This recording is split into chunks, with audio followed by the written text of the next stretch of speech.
Est-ce que Israël est un danger pour les Juifs? Oui. Oui, oui, pour les Juifs aussi, parce que les Juifs sont comme nous. Au fond d'eux-mêmes, comme tout le monde, ils sont pour la justice. N'importe quel Juif, il est pour la justice. À 7, 8 ans, j'ai mis la main sur un vieux Palimatch, comme on en voit dans les salles d'attente des médecins, etc. Des très vieux numéros. Et j'ai trouvé 2 pages en regard où il y avait un petit enfant, les yeux écarquillés, en short, et il avait les mains en l'air. Et derrière lui, un soldat de la Wehrmacht, le conduisant avec un fusil et la baïonnette. Il y avait des yeux terrorisés de peur. Un enfant comme moi, il avait le même âge. Depuis, l'image de l'horreur oppressive, c'était celle-là. Et après Gaza, je n'ai pas changé d'image. C'est ce petit juif-là, qu'entraîné dans le camp de concentration, au camp de concentration, qui est pour moi l'emblème de ce qui se passe et de ce qui se passera quand on opprime un peuple. Je n'ai pas changé. C'est cet enfant juif, pour moi, qui reste l'emblème.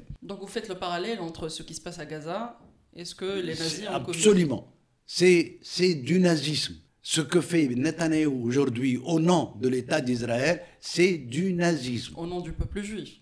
Au nom du peuple juif. Moi, quand je vous dis que pour moi l'emblème reste ce petit enfant, alors que je voyais sur les écrans aujourd'hui les enfants en lambeaux palestiniens, je n'ai pas changé. Ce que je suis en train de dire, qui est très sincère, ça vient du fond de mon cœur.